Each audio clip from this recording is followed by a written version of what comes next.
तो आप कैसे समझ लोगे? हमने कहा आप गलत हो। जब तुम मौलाना यूसुफ की बात नहीं समझ पाए तो कुरान क्या खाक पढ़ाते हो? अल्लाह की बात कैसे समझ गए? अल्लाह के बंदे की बात नहीं समझ पा रहे हो तो अल्लाह की बात कैसे समझ रहे हो? लोगों को धोखा दे रहे हो। मदरसे में पढ़ा के मदरसा खोल के बैठे हो। तो जवाब नहीं आया मुंह में। तो ये लोगों पर हुकूमत करने के लिए ये बयान किया जाता है कि तुम्हारे बस का नहीं है, अगर तुम समझोगे तो गुमराह हो जाओगे। अल्लाह ने हर एक पर ये जिम्मेदारी डाली है कि तुम उसको समझ के हमारे पास आओ, मुझको समझ के हमारे पास आओ। जब जिम्मेदारी हमारे ऊपर डाली है तो समझाओगे आप?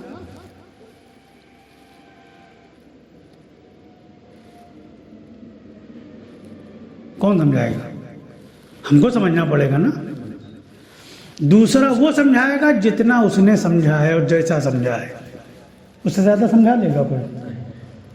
अगर दूसरे से समझोगे तो उसने जो समझा वो समझाएगा आपको।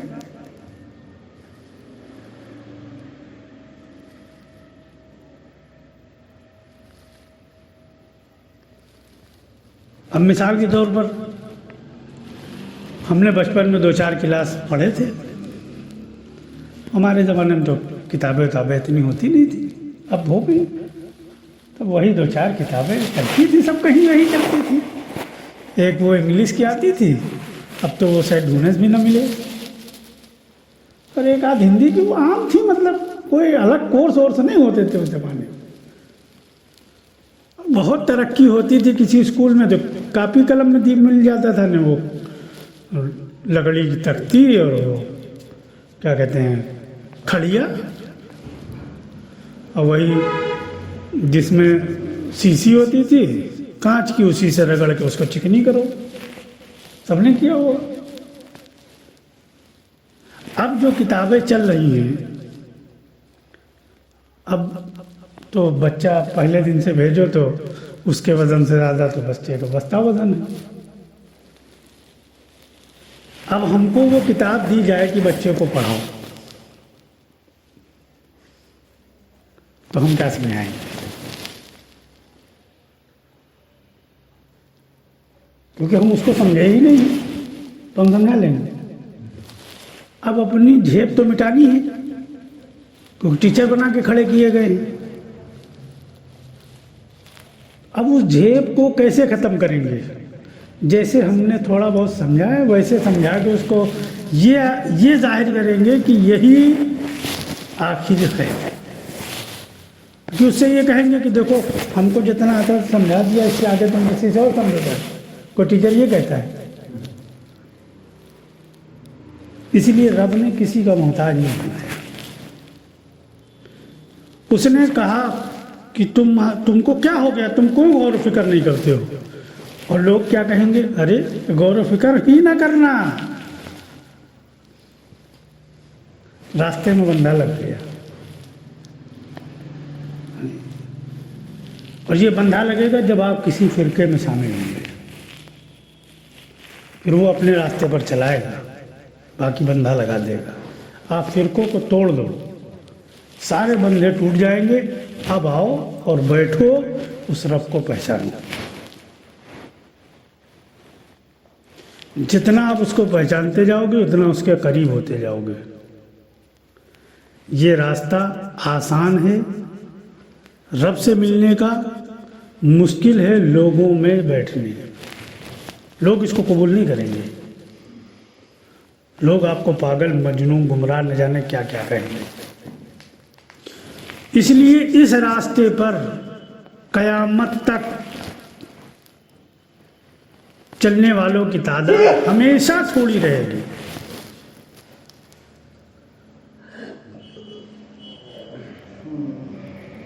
हमेशा थोड़ी रहेगी। क्योंकि रब के मुकाबले पर सबसे दुश्मनी लेना ये कोई आसान चीज नहीं है। लेकिन जब लज्जत मिल जाएगी, उस रब का इश्क दिल में उतर जाएगा, तो इंसान दुनिया में इश्क करता है तो सारे घराने से टकरा जाता है, टकराता नहीं टकराता है। जिसका बदल है, अगर किसी लड़की से किसी लड़के ने इश्क किया है और घर वाले उस पर राज़ी नहीं हैं और घर वालों के मुखालिफ आके शादी कर लेता है, तो इसका बदल था ना। अगर वो घर वालों की बात मान लेता तो कि घर वाले शादी ना कराते, अरे कराते ना कराते, बीवी तो तभी मिलती उसको। लेकिन उसने जहाँ इश्क किया है तो सारे घर खानदान के मुखालिफ आकर, कौम समाज के मुखालिफ आकर वो अपना लेता है। तो दुनिया के इश्क में जब आदमी इतना मुखालिफ हो सकता है और इतना समाज से टकरा सकता है, इतना अपने घर वालों के साथ टकरा सकता है, तो जब रब का इश्क हो जाएगा तो फिर परवाह करेगा किसी की? एक लड़की के लिए किसी की परवाह नहीं करता है। उस बाप की ने जिसने इसको बचपन से इसके ऊपर शफकत का और रहम का मामला किया, उस माँ को वो छोड़ देता है जिसने अपनी आंचल से इसकी जो है परवरिश की है। वो भाई बहन जो साथ में खेले हैं, जिनके साथ रहा है, वो रिश्तेदार जो इससे मोहब्बत करते थे, ये उनसे मोहब्बत करता था, सबको ठुकरा सकता है एक उस इश्क के लिए जिसका बदल मौजूद है। और जिसको रब से इश्क हो जाए तो रब का बदल तो है ही नहीं, रब का बदल तो है ही नहीं। इसलिए रब के इश्क वालों को दुनिया के मुफ्ती किराम हमेशा हर दौर में फतवा देते आए कि ये गुमराह है, ये पागल है, ये इनकी इत्तिबा कोई ना करे। क्यों? क्योंकि इसका मामला समझ में किसी को नहीं आता है। उसी को समझ में आता है जिसके इश्क का बुखार या जिसके इसका इंजेक्शन लगा हो। इसका कोई पैमाना नहीं है कि नाप ले कि कितने डिग्री बुखार आपके है। वो इसके चाहे दुनियावी एतबार से हो और चाहे रब के एतबार से हो।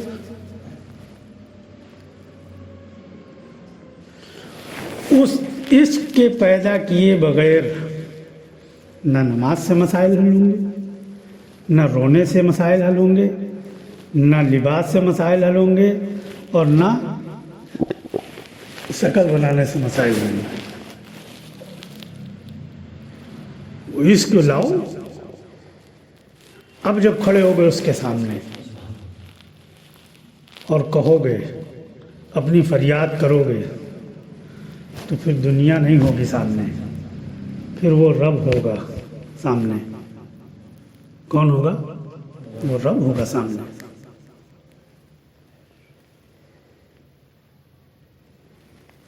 और फिर वो सुनेगा, क्योंकि जब तक आप कायनात से कट के उसके पास नहीं आओगे, वो आपकी तरफ देखेगा भी नहीं। सुनना तो बहुत दूर की बात है, वो नज़र भी नहीं डालेगा कि तुम कह क्या रहे हो।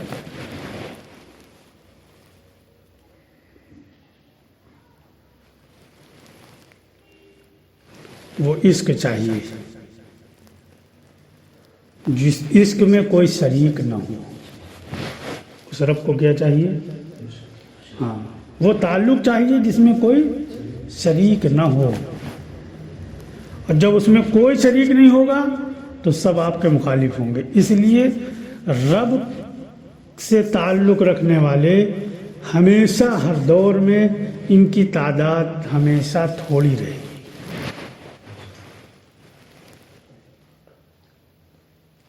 और लोग इनको गुमराह और काफिर और न जाने क्या क्या हर दौर में कहेंगे।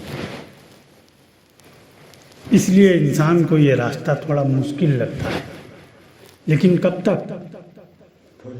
थोड़े दिन। फिर जहाँ इसका बुखार चढ़ गया और इसका इंजेक्शन लग गया, फिर ये किसी की नहीं सुनने वाला। तुम काफिर कह रहे हो, कहते रहो, फिर नहीं सुनेगा। जैसे दुनियावी एतबार से फिर वो किसी की नहीं सुनता है। शुरू में आपने देख लिया, पकड़ लिया, डांटोगे, डपटोगे, पीटोगे, मान जाएगा। अब बाद इंजेक्शन लग गया बुखार, अब फिर चाहे मारो चाहे पीटो, चाहे घर से निकालो, चाहे जहाज से बेदखल करो, अब वो किसी की नहीं सुनता है। उसको चाहिए तो बस अपना मासूम चाहिए, कोई सांप छूट जाने छोड़ रहे लोग। हो रहा है, दिन हो रहा है। अब तो इतना आम हो गया कि माँ बाप ने भी समझौता करना शुरू कर दिया। क्या करें, कहते भैया जहाज कह रहे वैस कस दो, ज़्यादा चक्करबाजी में न पड़ो, न घर की इज्जत बाहर नहीं लानी।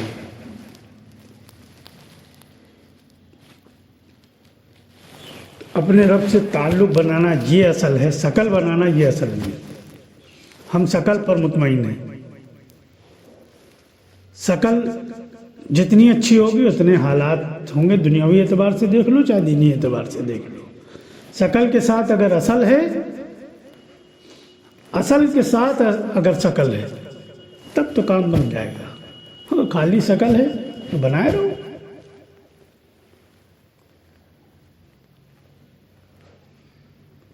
एक पुलिस वाला जो गवर्नमेंट का मुलाजिम है, वो निकलता है तो लोगों के अंदर एक ये होता है कि यार पुलिस वाला है,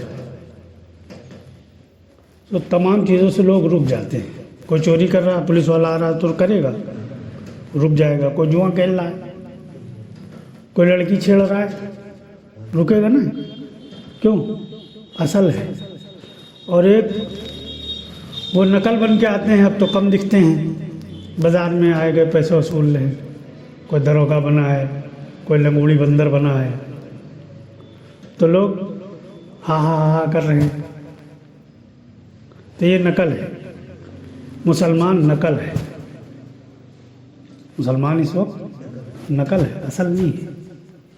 जो असल हैं उनसे कोई नहीं टकरा सकता है। वो आज भी हाथ उठा देते हैं तो अल्लाह ताला फैसले उतार देते हैं। आज मुसलमान तो वो नगोड़ी बंदर है जो बाजार में लोग बन के आते हैं।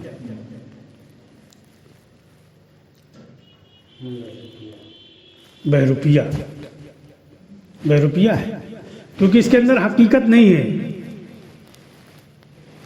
इसने शकल बनाई हुई है, हकीकत से खाली है। जब हकीकत से खाली है तो कोई मतलब नहीं, अल्लाह को भी कोई परवाह नहीं, ठीक है। और बहरूपिया जब बने हो तो हालात तो रहेंगे, हालात तो हाँ लाजमी है। इसलिए दुनिया में सबसे ज़्यादा हालात में मुसलमान है। गौर करो, जो अल्लाह का नाम लेता हो दुनिया में वही हालात में हो। अल्लाह के नाम लेने वालों पर मुसल्लत हो गैर, मुमकिन ही नहीं हो सकता है, मुमकिन ही नहीं है। लेकिन बहरूपिया हो, हकीकत कहाँ है? उस हकीकत को लाना है मौत से पहले पहले, तब तो गाड़ी पार होगी। न दुनिया तो जैसे है कट रही कट जाएगी, आखिरत की गाड़ी फंस जाएगी। और वहाँ फंस गई तो हमेशा की ज़िंदगी तबाह और बर्बाद हो जाएगी। फिर कोई मौका नहीं है, मौत आ गई फिर कोई मौका नहीं। इस चक्कर में न रहना कि कोई बख्शिश करा लेगा।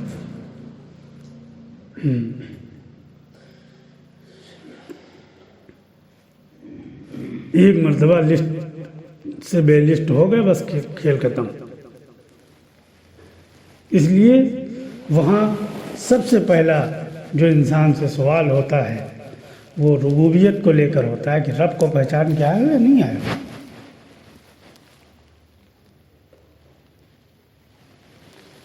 अपनी ज़िंदगी के मकसद को ये बनाना है कि जो हर वक्त हमारी ज़रूरतें पूरी कर रहा, कम से कम उसको तो जान लें। उसको जान लेंगे, दुनिया की भी ज़िंदगी का मज़ा और आखिरत का तो मज़ा है। अल्लाह ताला हम सबको अमल की तौफीक अता फरमाए। सुभान अल्लाह।